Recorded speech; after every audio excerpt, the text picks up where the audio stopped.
It's a rainy day. It's Baguio in Baguio. In spite of the signal number 3. Ay, 2 ba? 3. Nandito kami sa Baguio. Sinuong namin yung Baguio. As in, zero visibility. Baguio is the summer capital of the Philippines. So, paano kung may bagyo sa Baguio? Ano naman kaya ang pwede nating gawin dito?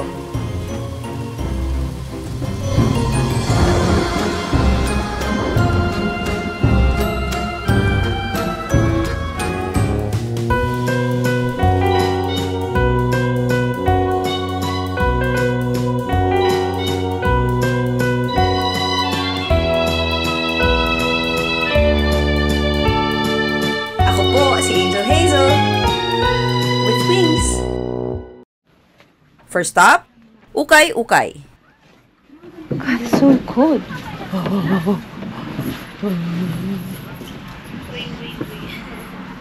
Sky World Commercial Center.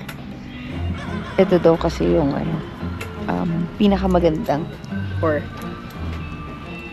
top 1 na ukay-ukay dito sa Baguio. Dahil ba?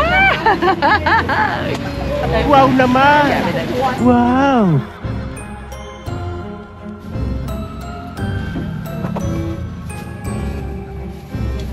Bagay ba? Bagay ba sa ano ko? Bagay na bagay po, ma'am. The beach. Yes po. So, nabudol na ako.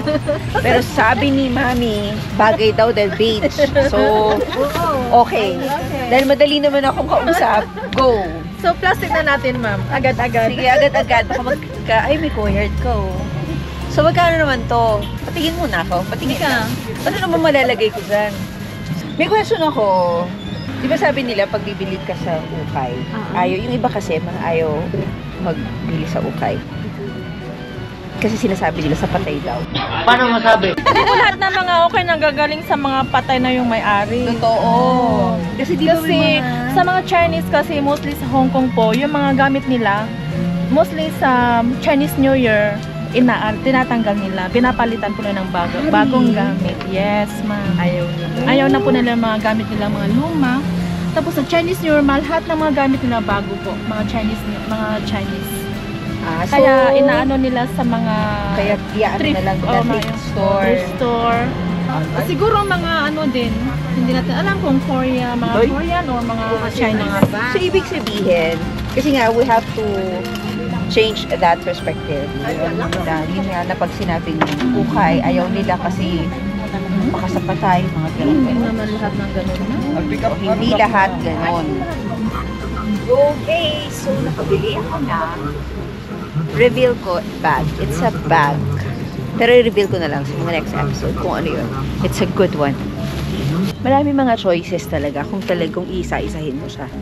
Hindi lang kailangan lang talaga may oras ka pag pumunta ka dito kasi you'll find a good item kung matyaga ka. Tsaka kung marunong kang tsumika. Dahil ako ay gold! Look. Pagka-rockstar siya. Bagay ba? Bagay ba? Yes? Nalala ko dati, yung mga, siguro mga 10 years ago, ukay. Kailangan, pag bumili ka, pagdating mo sa bahay, ilalaysol mo pa, yung mga ganon, hindi mo nga susukatin. Pero ngayon, pwede na sukatin. Uy! Yes, good.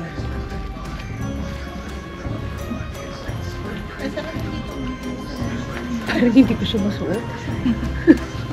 Ba't mo ako tinatawanan? Ba't mo ako tinatawanan? Dahil hindi ko masuot. Hindi pa kasya sa akin. Parang crop siya. May natanong ako sa'yo. Mga narinig ko kasi ito mga before, na ayaw nilang bumili sa ukay kasi nga daw, ang may-ari, ay baka ang may-ari ay patay. Ay, hindi namin alam kasi box, ganito po kasi, kapag dumarating kasi ganito na po, inahanger lang namin. So, pero paano, sa tingin nyo, kunyari, pag sinabi mo, sige, sapat, dahil hindi tayo sure. So, ano naman ang problema kung ang may-ari patay? Okay lang naman kung Diba? sa amin. Oo. Kasi lalaban mo naman eh. Oo, lalaban naman. Tapos ko naman eh. Yung mga family members nga, di ba? Kapag kunyari namatay yung ano nila, pinaghati-hatian nila yung mga Oo, gamit mga gamit. kasi susuot nila. So, what's wrong buying? Yung nga lang ito, hindi natin alam kung sino may-ari. Yes, ma'am. So, ipag-pray na lang natin na huwag sumama sa atin. Oo na. Try mo muna, ma'am. So, character. Paano to? Wait lang. Shopping ka sa Baguio for ukay, makakatipid ka talaga. Tipid na, magaganda pa. At wala kang katulad. Hindi ko siya makasara. Ganda. I love it. Kailangan mo lang talaga pa mag-ukay ka. Kailangan matyaga ka. Kasi, otherwise, ay, hindi mo ka makakahanap ng maganda. Siyempre, hindi mo na may expect na perfect yung mukha mo. Sabi mo, makukuha ka. Mga ganyan. May mga, kasi since bakal siya, medyo rusty. Pero, papalitan mo naman siya. Look, it's the design. It's the detail inside. Gosh. Made me say yes. So, let's say yes to this. Good finds. Again, when you go to an ukay, you really have to make chika and be thorough. Hanap ka. Tsatsagain mo. Kasi you really find a good one.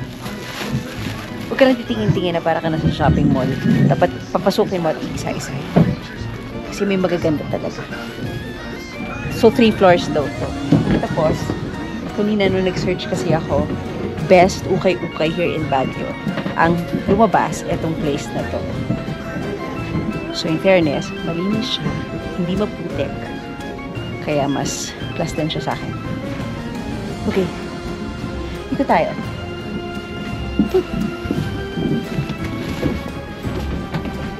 Shoes. Shoeses. Ang dami shoeses.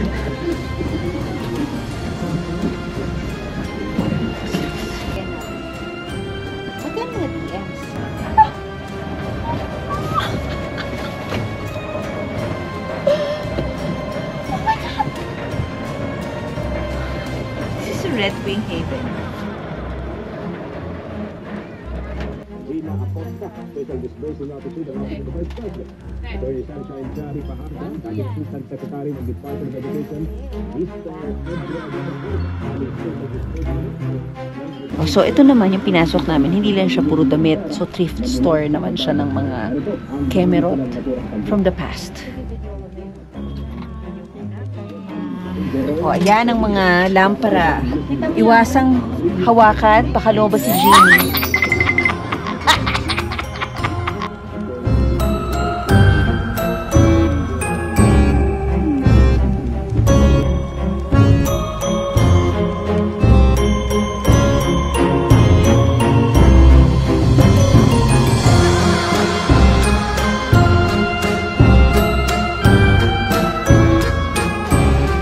So, ayun na nga.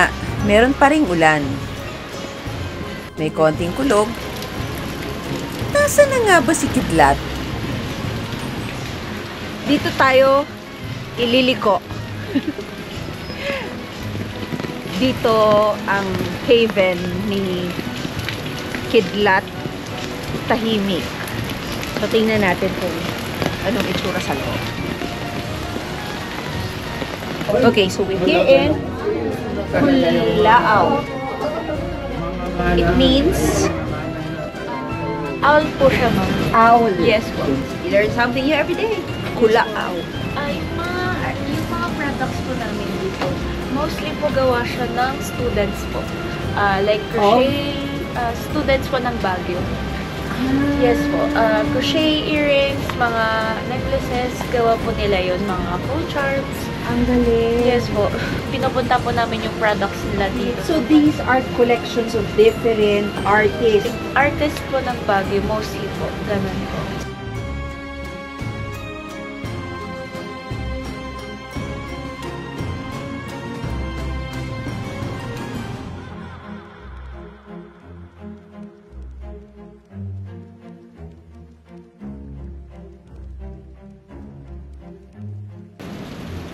This is So Me. Without the cross. This one. So Me. So I'll get this for myself. So si Sir Anthony, Sir Anthony, siya ay isa sa mga artist na nandito sa anong pangalan nito? Ililikha Artist Ililikha. Watering Hole. This is also a haven for different artists. Maraming mga artists. At isa dito ay si Sir Anthony na taga Bicol. Pero, may sinabi siya kanina, taga Bicol but Igorot by heart. Igorot by heart. Buhay na buhay ang culture dito sa Cordillera. Yung kanilang discipline, attitude, at yung kanilang tradition is very appreciating. Ang sarap gumawa ng bulaklak dito sa Baguio kasi sobrang fresh. How fresh can you get? Yung mga bulaklak natin sa Maynila, may ano na yon, less 3 hours na yun sa buhay. Kasi binabiyahe yun from here, going to Manila. And look at the fresh flowers that he just made this afternoon. Kasi City of Flowers ang Baguio, so kailangan namin fresh flower ang gagamitin namin. Sa lahat ng okasyon. Okay, meron akong question. Diba alam naman natin na pag kunyari sa funeral, o sa funeral, di ba mga bulaklak ang ginagamit natin, ang mga pinapadala natin, bulaklak. Alam mo po ba, or meron ba kayong specific flowers na pag pinagawa ka ng bulaklak na ipapadala sa funeral, may specific flower ka pag ginagamit? Kasi minsan, nami-misinterpret tayo doon sa condolences and with deepest sympathy or deep sympathy. Oh, deep sympathy. Yeah, or kaya yung with love and prayers. With love and yes, prayers. saan natin ina-address yung mga addresses na yun, yung mga messages na yun. Diba? So pag sinabi natin condolences, kinukondol natin yung mga namatayan, which is kailangan very graceful ang ating mga flower. Hindi yung I can relate. So bakit mo ilalagay doon sa flower mo na nagkokondol ka? Pero ang lungkot Nung bulaklak. Yes. Ayan. Ay, Diyos ko. Lapit mo. Mukha na lang. Okay. May point si Sir Anthony doon eh. Kasi ito yun. Sabi nga niya, ang nilalagay natin lagi sa mga flower messages ng mga condolences or mga sympathy flowers ay condolences, ano yun? Sympathy. Yes. And yet, yung bulaklak natin, malungkot. So, ibig sabihin, hindi natin bibigyan ng justice yung ating yung sa puso na pakikiramay. Pero bibigyan mo sila, mas malungkot pa doon sa hindi mo binigay yung meaning ng yung message sa kanila. Ay, ang ganda nun. Ang galing. Ang galing. Yes. Which is hindi para sa patay yung binibigay natin, para doon sa naulila. Aminin mo yan, may mga specific flowers ang mga florist sa funeral. Yes, yan yes. yung mga moms. Orchids. So yung mga usual na makikita natin sa hindi natin nila tulip. But hindi natin bigyan sila ng peonies. Hindi natin siya bigyan ng lisianthus. O, tama. Or kaya para maging shiny or maging bigyan natin ng sunflower. Mas maligaya, no? Magiging masaya ang kanilang Kasi actually that is hindi naman pwedeng malungkot ka. Diba? Kasi dapat nga is a victory, di ba? It's a transition kasi you know that it's at the end. Yes, but the start of eternal life. So, dapat masaya. Dapat masaya yung naiiwan din. Tama. At pwede tayo magbigay ng bouquet na ilalagay natin our condolences. Yes. Kahit na wala na yung patay doon sa nailibing na. Alam mo, ang ganda na mention mo yun na kung pwede ka pa rin magpadala ng bulaklak kahit wala na. Yes. Diba? Yes. So siguro, pag naman ganun, parang siguro maganda, huwag ka na magpadala ng crown. Yeah, yes. Kaya rin nasa bahay na. Yeah, Pwede ka yung pang-display, di ba? Bouquet, or kaya sa coffee table arrangement. O kaya love arrangement, or kaya tama. Ang gandang idea yun. Ang ganda ng message ni Sir Anthony ngayon. Kasi parang sinasabi niya na number one, ang dami ko natutunan na. Number one, hindi kailangan ang bulaklak na pinapadala mo ay basta puti. Yes. Kasi nga naman, ang message mo ay condolences. So you're condoling. How can you condole? Or how can you make the person or the receiver happy kung nga ipapadala mo ay as it is malungkot pa rin? So bakit hindi explore for colors? Yes, Yun. That's one. And number two, hindi ibig sabihin na uwi na yung nailibing na yung ating mahal sa buhay at tapos na, wala na sa funeral, Yes. ay hindi ka na pwede magpadala ng bulaklak.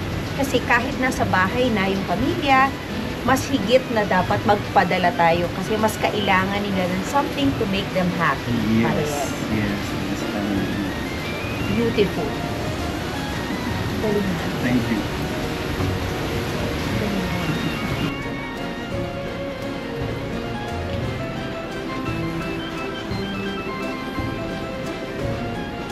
Dito rin sa lugar na to, bilang it's not just art. Hindi ko alam kung paano nag-start, pero ngayon, marami na rin mga cafes dito. So, alam mo yun, while enjoying, eating, having coffee, you can appreciate every corner.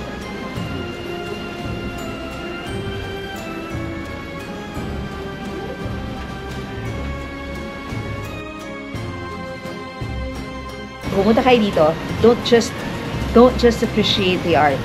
You can actually stay here and enjoy the food na sinaserve nila dito. Actually, madami. Meron din mga ano nila nga. Meron po akong tanong. Kasi di ba may culture or way of yung ano yan, yung katutubong libing. Kami naman sa Ifugao, kapag may namatay, tapos ang daming yung nagobang sila. Ayan, oo, yan yung well. So pag namatay ang isang mayaman, maingay. At Ganun ba? may nagaganda. May nagugong. Bakit mayaman ba? Hindi ko alam. Pero ngayon wala na. Wala So, na ngayon. okay. So sa Parang inyo, ganon. Ganon Yan po siya. ay saan? sa Ifugao. Sa Ifugao. Oo. Noon, ngayon wala na. Noon ang casket noon, yung kailangan na walang pako. Pako. Oo, Pero- ngayon kahit na may pako na. Kasi nga dahil sa mga funeral home na natin. Yes. Parang siguro ngayon, kaya nagkaroon ng innovation ang funeral ceremony ng mga IPs natin, specifically sa inyo. Dahil, yun ang nasa market. Yun ang available. Pwede. Pwede kasi bibihira na ngayon yung mga gumagawa ng ganun. Diba? Patay. O sa amin, kahit Saan sino, po sa inyo? Saan Mountain kayo? Province, Mountain Province. kahit sino naman na nagpa-practice pa rin ng ganun, pwede. Pero ang difference po ay yung sa number of pigs na pinatay. Number of pigs. Oo. So na kapag, pinakatay. syempre kapag mayaman, ano talaga, pina-follow nila kasi yung number of pigs per day. Iba't iba. So, ibig Depende sabihin- sa sasabihin ng mga elders. Hanggang ngayon, ginagawa pa yun. Kunyari, pag may namatay, magpapatay tayo. Pag may namatay, magpapatay tayo ng baboy. Yun yung yung trademark ng kadamihan sa Mountain Province. Baboy sa gong. Pero lahat-lahat pwedeng mag-gong kahit wala kang baboy. Pero usually kapag sa ordinary ang tawag, yung sa mga Ay, oo, general, okay. General usually public. ang ginagamit lang nila ng gong is lang. Oo. Sa Sagada, kaya practice pa rin ba ngayon yung hanging coffins? Hindi na yata. Sa may areas na may space pa din sila, kadamihan nagamit. Ang ginagamit pa rin yun. Yung mga elders talaga. Yun pa Pag din, ano? elders yung namatay, hinahang. Yun pa rin talaga hanggang ngayon. Wow! So hanggang ngayon, pag elders ang namatay, ginagawa pa rin nila. Maybe because the elders, syempre, dahil doon na talaga sila, tubong Highlander na talaga sila. Yung respect. So respect sa kanila. Pero kayo, okay na po anong available. Okay na. Depende sa pamilya, no? Oo, kasi nag-letter. Modern na kami. Kasi mga nakaano na, mga modern na. Sige po, maraming salamat. Ay, ito nga pala. Pinabili. Salamat po. Kamagin mo. Yes, we will. Definitely. Naway, marami kayong benta. At marami kayong mapag-share ng kwento nyo. Ganda ng ano yun. Salamat po. Finally, it's a sunny day. Uy, sementeryo. It's a sunny day. after 2 days of rain. Pagpupunta ako dito sa Baguio. Ito yung isa sa mga lagi kong gustong puntahan. Naglilibing ako palagi dito ng lahat ng negativity. Yun nga lang dito, bago ka makapaglibing, kailangan mo muna siyang isipin ko anong ibig sabihin noon. Katulad ng boss won't let us. A great idea. I forgot. Aya! Oh, I'm guilty of this. I'm always saying, I forgot. And I'm almost every day I say, I forgot. Can't do anything right. So lahat ng ginagawa ko mali. Yun ba yun? A truly miserable day. Medyo mahirap siyang basahin eh. Kasi number 1, masama na yung mata ko. Number 2, dahil umulan, so medyo madumi siya. So kaya ako siya pinabasa. So nandito, it's a turtle. And it says, a truly miserable day. Why didn't I? These are the what ifs. Why didn't I? So these are the what ifs. So minsan, may mga question tayo na, bakit nga ba hindi ko ginawa? Sana ginawa ko na lang. So minsan, yun na yung natutunan. Actually, hindi. Pag yung kaya kong gawin, pipilitin ko na lang siya. Kahit in doubt ako, at least ginawa ko na lang. Para at least I have an answer. So I don't have why didn't I in my life. So yeah, he's buried now, dead. Not a team player. Born a star, lived a meteor, died in flames. It's not possible. Ayan. It's not possible. We often hear this. It's not possible. It's not possible. Meron akong ano dito eh. Feeling ko naman nalibing ko na to na matagal na eh. Pero this is a good day to remind me that, yeah, it's not possible. Meron ako lagi sinasabi dito, gawa lang ng tao yan. So, posible yan. Not my job. Normally tayo, especially sa mga work na yan, sumasama yung loob natin kapag kunyari, di ba, narinig natin to, hindi ko naman trabaho yun eh. Ayan. So, it's a reminder para sa akin. Nung pumunta ako dito sa cemetery of negativism.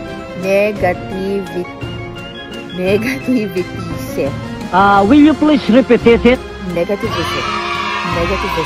Sa mga pupunta po ng Baguio, puntahan niyo ito. Kasi malapit lang to sa ano. It's inside Camp John Hay. And maganda rin kasi na pagpupunta ka dito, isigaw. Sabi ng iba kasi, punta ka ng Baguio, isigaw sa mga puno. Sa nature, ang mga nararamdaman ko. Magandang pumunta dito. May realization at isama natin siya sa mga isisigaw natin sa puno. I'm pretty sure you'll feel good after. Ano nga ulit siya? Negativity? Ano? Negativism? Ano? Negativism.